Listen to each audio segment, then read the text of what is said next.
Oui,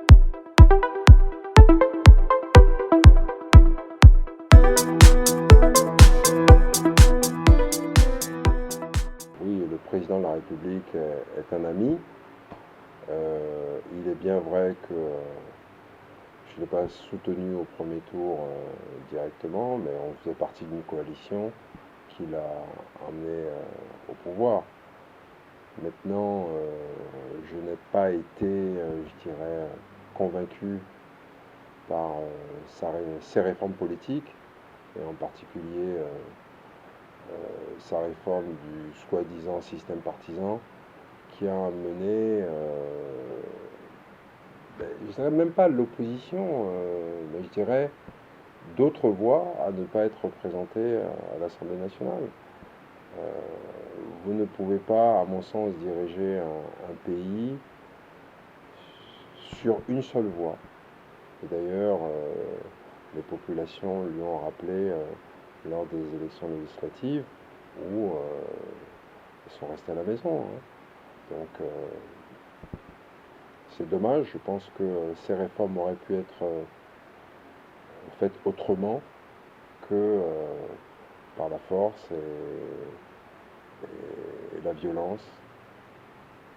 Car ce qui nous amène à être un pays, à être un État, c'est le fait que différentes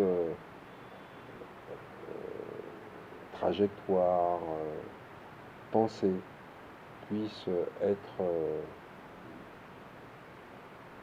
portées par différents acteurs sans qu'on puisse tout de suite dire qu'on est contre un régime. Mais il est vrai qu'aujourd'hui, après avoir vu tout ce qui s'est passé, je ne regrette pas mon choix. Nous avons envoyé une lettre au président Macron, mais à d'autres présidents de la sous-région ouest-africaine, que ce soit le président du Nigeria, du Ghana, mais surtout aux institutions, qu'elles soient sous-régionales, continentales et internationales. Maintenant, c'est vrai que ça a fait écho par rapport au président Macron, parce que nous sommes des anciennes colonies françaises, voilà. Mais des 4 signataires, il est vrai que 3 sont malheureusement en exil. Mais nous avons considéré, au vu de l'histoire, je dis bien au vu de l'histoire, qu'il était de notre devoir d'alerter le président Macron et d'autres chefs d'État et des institutions internationales afin de les faire toucher du doigt ce qui était pour nous factuel. Qu'est-ce qui est factuel? Ce qui est factuel, c'est qu'on a tué des gens, pas simplement à Kadjaou, mais après à Savè, à Tchaourou. Et donc, nous avons alerté l'opinion internationale, et en particulier le président Macron, parce que vous parlez du président Macron, sur le fait que demain, il ne pourrait pas dire on n'était pas au courant. Vous savez, l'histoire nous a appris que des situations dramatiques auraient pu être épargnées aux populations si certains acteurs politiques avaient été au courant. Regardez ce qui s'est passé au Rwanda. On a eu un génocide d'1 million de gens en un mois. Et après, des institutions internationales, des hommes politiques vous ont dit on n'était pas au courant des prémices qui ont mené cet acte ignoble. Nous avons rappelé au président Macron et aux autres présidents de la sous-région et aux institutions internationales qu'on avait tiré à balles réelles sur nos populations, simplement parce qu'elles demandaient à être représentées à l'Assemblée nationale. Vous ne pouvez pas faire une réforme, soi-disant, du système partisan et vous en amener à finalement à n'avoir aucun opposant à l'Assemblée nationale. Monsieur le journaliste, j'ai pu être critique vis-à-vis de la gestion du deuxième quinquennat du président Yahya Boni, mais le président Yahya Boni n'a jamais tiré sur quelqu'un. Est-ce que pendant les mercredis rouges, le président Yahya Boni a fait à ce qu'on tire à balles réelles sur son peuple? ou pour ceux qui se réclamaient d'une certaine opposition à l'époque. Les Mercredis rouges ont été financés par qui? Par le président Talon. Est-ce que, suite à ça, on a embastillé l'actuel président de la Cour constitutionnelle, l'actuel ministre de la Justice? Est-ce qu'on a fermé leur cabinet sous la présidence de Yahi Boni? Alors oui, il est de mon devoir, parce que moi je me bats pour la liberté et le retour de la démocratie dans mon pays. C'est quelque chose qui est fondamental pour moi, qu'on ne m'enlèvera pas. Ni l'argent, ni la crainte, ni quoi que ce soit. Et vous voyez, vous posez une question qui est fondamentale. C'est vrai que la démocratie telle qu'on l'a vécue au Bénin et dans d'autres pays africains n'a pas pu résoudre la question de la pauvreté dans sa globalité. Et donc, on a pris quelques exemples, dont le Rwanda, pour expliquer que il fallait un homme fort, entre guillemets, voire une dictature, pour emmener à résorber la misère et la pauvreté dans nos pays. Moi, je suis totalement à l'opposé de cela. Il ne peut pas y avoir de développement pérenne sans liberté.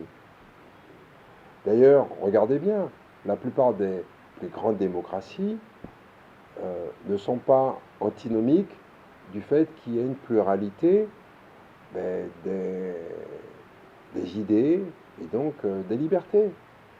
Et donc moi, c'est ce qui m'amène à me battre. On ne peut pas avoir eu la chance, comme moi, parce que je n'ai pas décidé de naître en France, mais on ne peut pas avoir eu la chance de naître dans un pays qui a vu des millions de gens mourir pour qu'en 1789, on arrive à trancher la gorge ou la tête d'un roi, pour qu'il y ait la liberté dans ce pays, pour que dans notre pays, on nous amène à nous vendre une démocrature, c'est-à-dire une dictature qui ne dit pas son nom. Je trouve ça d'autant plus dérangeant que l'actuel chef de l'État, le président Talon, n'est pas parti au Nigeria, il n'est pas parti au Rwanda, il n'est pas parti en Côte d'Ivoire, il est parti se réfugier en France, pays de liberté. Et rappelez-vous, quand il a rencontré à la fois le président Hollande et l'épiscopat, qu'est-ce qu'il a dit? Mais d'abord, il a dit deux choses fondamentales.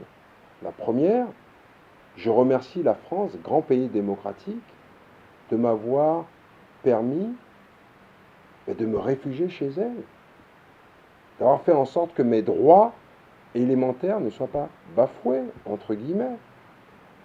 Il l'a rappelé face à l'épiscopat en disant qu'il était aussi comptable lui-même de tout ce qui s'était passé au cours des 20 dernières années dans notre pays, puisqu'il était celui qui finançait les politiques. Donc on ne peut pas, face à tout ça, aujourd'hui, accepter l'inacceptable.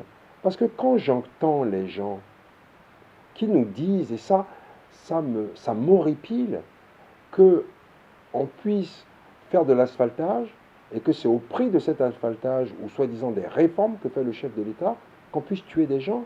Mais j'aimerais poser la question aux gens qui sont comptables. Si c'était vous, vos parents, vos femmes, vos maris, vos enfants qu'on avait assassinés, vous en parleriez comme ça avec autant de légèreté?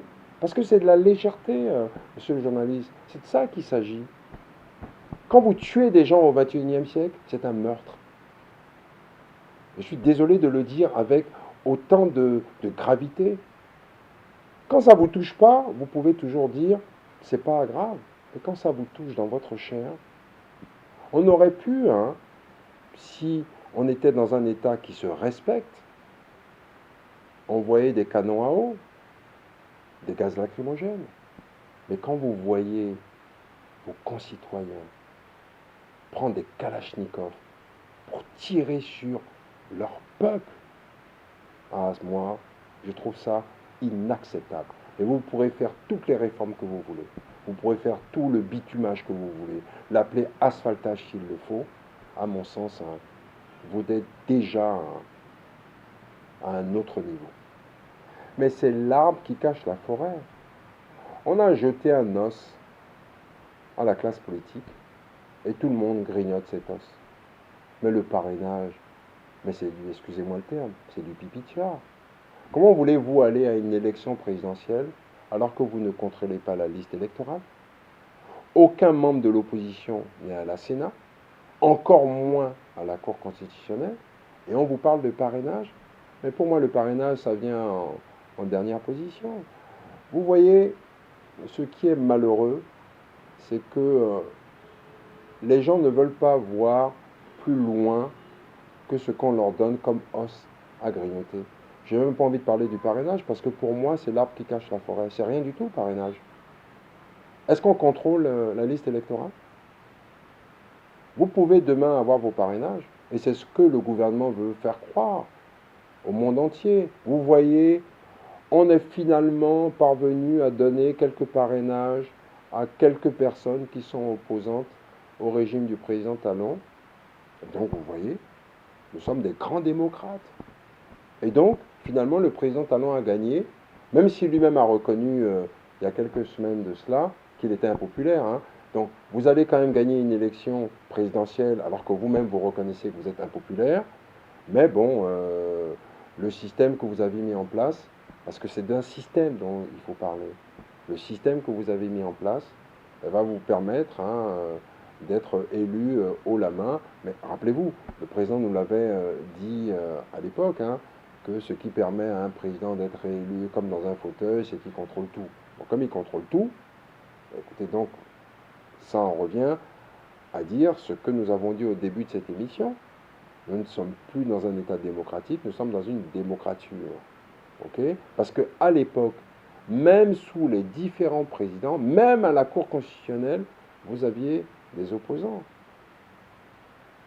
Aujourd'hui, vous n'avez aucun opposant à la Cour constitutionnelle, aucun opposant à la Sénat, et vous ne contrôlez pas la liste électorale, et on vous donne un os à grignoter qui s'appelle le parrainage. Tout ça, là, c'est pour nous distraire que de nous parler de parrainage. Parce que on ne va pas nous faire croire, monsieur le journaliste, qu'après avoir empêché l'opposition d'aller aux législatives, d'aller aux municipales, la question des parrainages est fondamentale. Celui qui va aller à l'élection présidentielle avec les parrainages du président Talon, puisqu'il a nommé les maires et les députés, c'est qu'il s'est entendu avec le président Talon. Sinon, pourquoi voulez-vous que le président Talon fasse tout ça, empêche l'opposition, et ce n'est pas l'opposition, c'est la voix du peuple. C'est le peuple qui envoie ses élus à l'Assemblée nationale. Donc, 80 à 85% de ton peuple est resté chez lui. Donc, n'a pas considéré que tes réformes politiques, ça les motivait, ou en tout cas qu'ils trouvaient que c'était des bonnes réformes. Et donc, vous pensez que, après avoir fait tout ça, ceux qui vont être candidats contre le président Talon, à qui on va donner des parrainages, alors que c'est même pas prévu finalement par leur propre loi, c'est-à-dire que bon, on marche sur la tête, quoi. Bon, vous parlez d'asphaltage. Moi, je parle de bitumage. Bon, maintenant, après, les Béninois adorent les termes pompeux. Mais bon, chaque président, un président vient pour travailler pour son peuple. Tous les présidents qui sont passés ont fait leur part, que ce soit du président Soglo au président Yahi, à lui. La seule question que moi, j'aimerais vous poser, et que j'aimerais que le peuple béninois se pose comme question, quel est le coût du kilomètre d'asphaltage dont on parle? S'il coûte 3 fois plus cher que ce qui est fait au Togo, en Côte d'Ivoire ou au Niger, on devrait se poser une question, parce que c'est nous qui allons rembourser dans le fond. Donc, mis à part ça, si lui, il est fier, tant mieux pour lui. Mais nous sommes les plus nombreux, monsieur le journaliste. Nous sommes les plus nombreux. Et les plus nombreux, ils souffrent. Nonobstant l'asphaltage qu'on nous vend, et qu'on nous vend où? Dans Cotonou? Mais vous savez, le social, c'est pas l'asphaltage. Le social, ça commence par le ventre des gens et leur santé. Après, on peut toujours vous dire, oui, mais ça permet la communication. Oui, on n'a pas dit le contraire. Mais si ton peuple crève de faim, c'est que quelque part, hein, tu as raté. C'est fondamental. Et vous savez, bon, peut-être que les gens qui entourent le président ne le disent pas. Je ne sais pas s'ils ont une lecture économico-politique, hein, je ne sais pas quelles études ils ont fait. Mais en économie, on vous dit, on commence par les besoins primaires, avant de penser aux besoins secondaires et aux besoins tertiaires. C'est comme ça que les pays se sont développés. Hein, je n'invente rien. Bon, peut-être que je ne sais pas où est-ce qu'ils ont fait leurs études. Je ne vais pas non plus demander tout ça. Mais bon, je pense qu'ils n'ont pas une lecture de ce que c'est que la société et le fondement de la cité. Vous savez, on ne gère pas un pays comme on gère une entreprise. Conclusion.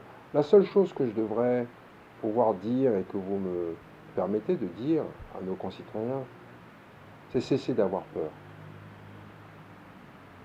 On a distillé la peur dans le cœur de nos concitoyens en tirant sur notre peuple à de nombreuses reprises, que ce soit à Tchao, à Savé, à Kajéon.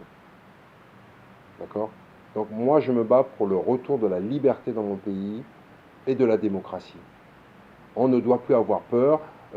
Est-ce que vous vous rendez compte qu'aujourd'hui, les gens ne veulent même plus se retrouver à trois sur la voie publique, sinon on te prend, on te dit que tu es en train de comploter contre l'État? Mais qu'est-ce que ça veut dire, ça? Mais attendez, est-ce que vous vous rendez compte que les gens qui soutiennent notre président, pour la plupart, ils sont en France, hein? Ceux qui sont venus travailler autour du chef de l'État venaient d'où? De France, hein? Un État où il y a les acquis sociaux, où ils peuvent critiquer un président, où on peut même l'insulter à la télévision. Et vous soutenez quelqu'un qui vient restreindre les libertés fondamentales et collectives, nous empêcher de vivre, parce que c'était ce qu'il y avait dans notre Constitution. La Constitution disait quoi? Le consensus national. On peut ne pas être d'accord avec ça, mais c'est ce qui fait le fondement de notre âme. Ce que nous disons aujourd'hui est factuel, ce sont les faits. On a tiré sur des gens, on a tué des gens, on a restreint des libertés. Des gens sont en prison parce qu'ils ont écrit sur les réseaux sociaux. Des gens sont en exil parce qu'ils ont osé braver le chef de l'État. Et vous trouvez rien à redire par rapport à ça? Moi, je suis candidat à rien, sauf au retour des libertés et de la démocratie dans mon pays.